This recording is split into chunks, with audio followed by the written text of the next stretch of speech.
This week we will continue with our Bible theme relating to Abraham and his life and the way he followed God in the Bible.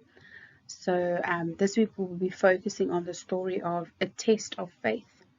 So in this book or this part of Genesis, we will be learning about how Abraham receives the instruction to sacrifice Isaac.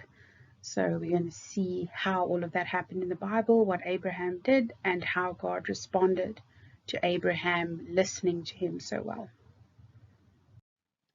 Okay, so in Genesis 22, verse 1 to 19, we read about Abraham who received a very difficult command from God. So like God told him to do something.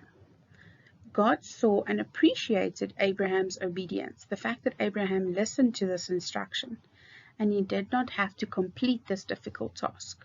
So in the end, he didn't have to do this difficult thing that God asked him to do.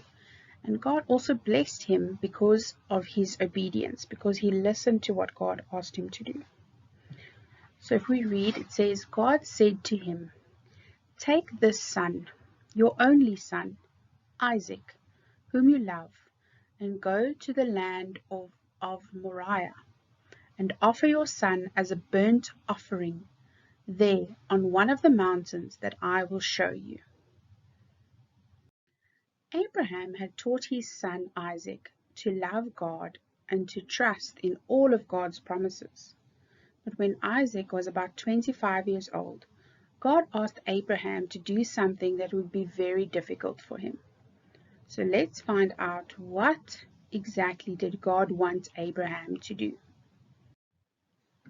God said to Abraham, "Please take your only son to a mountain in the land of Moriah and offer him there as a sacrifice." Abraham did not understand why God asked him to do this, but he was still obedient to God and did as he asked. So even though he didn't know why God wanted him to give up and offer his son Isaac as a sacrifice, Abraham still did what God asked him to do. The next morning, Abraham started traveling to Moriah with Isaac and 2 of his servants. After 3 days, they could see the mountains. Abraham told his servants to wait while he and Isaac went ahead to offer sacrifices. Abraham gave Isaac firewood to carry, and Abraham took a knife with him. Isaac asked his father, "Where is the beast we are going to sacrifice?" Abraham replied, "My son, God will provide a sacrifice." When they finally arrived at the mountain, they built an altar. So in the picture you can see an altar. So it's almost like a place to sacrifice something, to put something as an offering to God. Then Abraham tied Isaac's hands and feet together and put him on the altar, because he was going to sacrifice him, he was going to give him as an offer to God. Abraham picked up the knife. At that moment, God's angel cried out, "Abraham, Abraham, do not hurt your son. Now that I know that you believe in God, because you are willing to sacrifice your son." Abraham then saw a ram tied to a bush. A ram is a sheep. He quickly untied Isaac and sacrificed the ram instead. From that day on, God called Abraham his friend. Do you know why? Because Abraham did everything God asked him to do, even when he did not understand why. So even though Abraham didn't understand why he had to give up his only son Isaac for God, he didn't ask why or say to God, "But I don't understand why I should do this," or try not to do it. He listened to God and he did what he asked him to do. That's how much he trusted and believed in God. And that's how we need to live our lives as well. No matter what God tells us to do, no matter how scary something seems, when Jesus tells you to do something and you feel it in your heart that that's what you should do, then you shouldn't question it. You should trust it, because God knows what's best for us, and he blesses us when we listen to him. God made a promise to Abraham again.